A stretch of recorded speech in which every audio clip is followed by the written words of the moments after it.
You're sitting in the dark, listening. You hear your cue and you run on stage.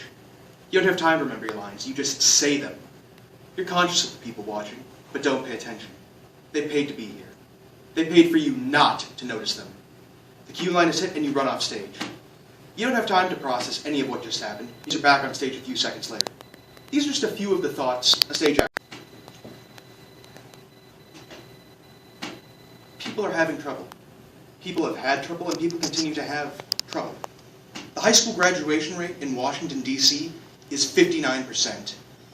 That's slightly over half. If the D.C. graduation rate was a test, they would barely have an F. This state is now much better. From a recent statistic provided by the United States Department of Education, 46% of African Americans in the state will not graduate high school. That means only slightly more than half will graduate. Even for the students who finish high school, it's still a tough road ahead.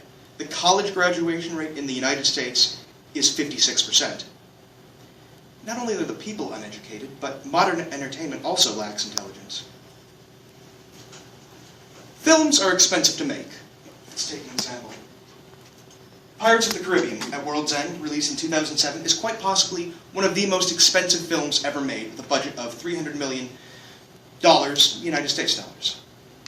Now, $300 million is kind of an abstract idea, so to demonstrate what $300 million looks like in a more tangible way, this is a 2013 Honda Goldwing, Honda's top-of-the-line touring motorcycle.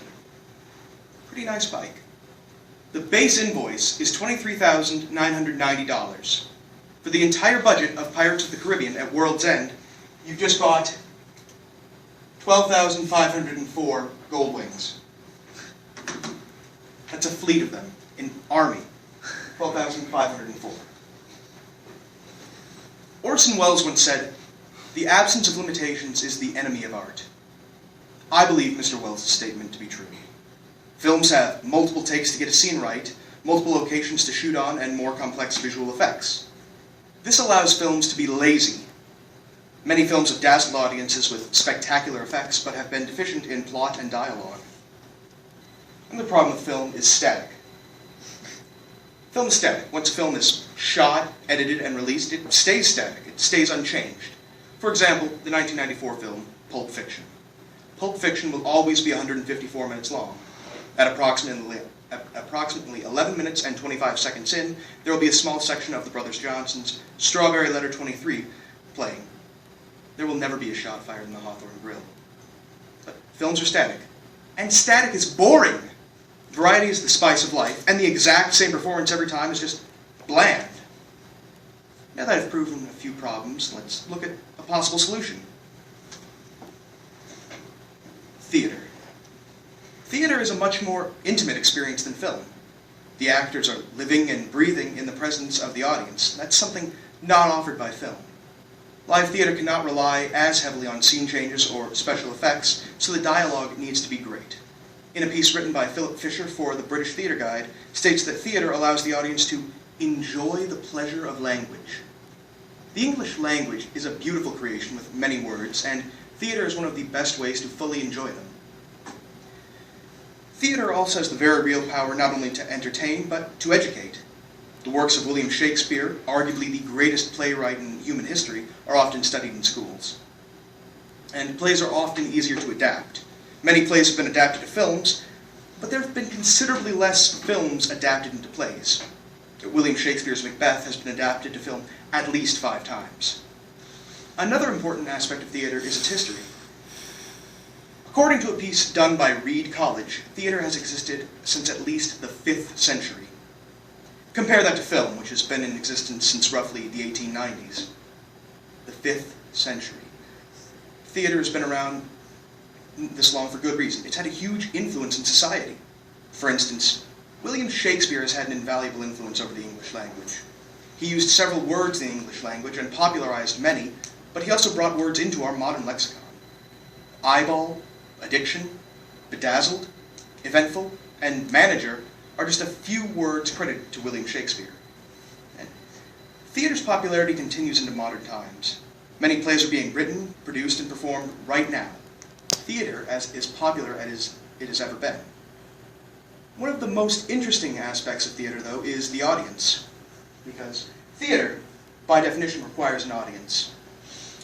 But sometimes this audience reacts in less than traditional ways. For instance, a report on the Broadway play Grace, given by the New York Post, says that on November 14, 2012, an audience member vomited on himself and other theater patrons. The man was escorted out, and audience members were given paper towels.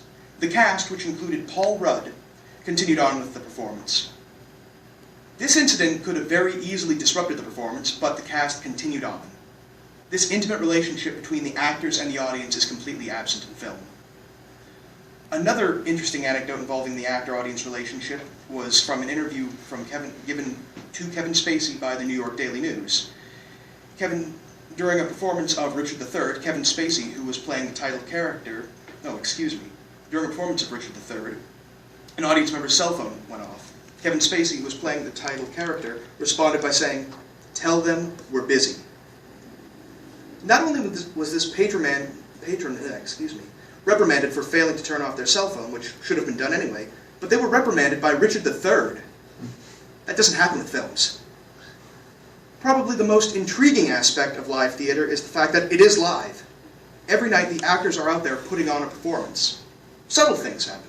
Lines might get dropped, cell phones may go off, props may get misplaced, missteps might happen, but that's what makes it interesting. There will never be two perfectly identical performances. Another thing I thought was interesting, take a look at the poster for the 2012 revival of Tennessee Williams' Cat on a Hot Tin Roof. Here's the poster for the 2003 film Monster. I think one might just be more visually appealing than the other. To conclude, live theater is one of the oldest and most variable art forms. It's great entertainment that varies in style and setting. It's one of the oldest. I highly recommend live theater because it's a time-honored tradition of excellent entertainment. Thank you. Why not? Okay, so with the increase in the deficit and the school funding going down for arts and stuff, how do you think that's going to affect the theater? Well, art programs are usually the first to be cut, so if the economy keeps the way it's going and schools have to make cuts, yes, art programs are generally the first to be cut, so I'm not sure I'm understanding. Are you asking me if I think theater programs will be cut? No, I'm asking if you think that it's going to affect the theater in the long run because there's going to be less kids going into theater through high school. Not necessarily. I mean, because a lot of private schools are known, especially performing arts academies, they're privately funded and they have a lot of theater programs. So I think that if there is an impact, it'll be fairly small. I mean, it won't be detrimental, definitely. And I've always believed that if people want the art, they will find ways to find it. Money is not an issue if you truly believe in the art. What's up? What is your favorite play? Oh, that's a really hard one. I mean, there are so many great plays.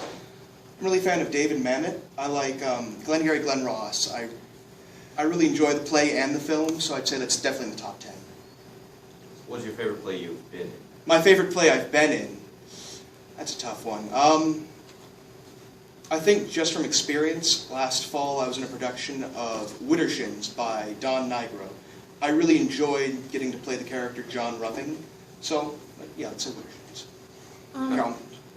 No, go ahead, Dave. Okay. Attending the live theater, is it expensive? Generally not. I know that at Blue Mountain Community College Community Theater, a student ticket is $5 per show, which is cheaper than most movies.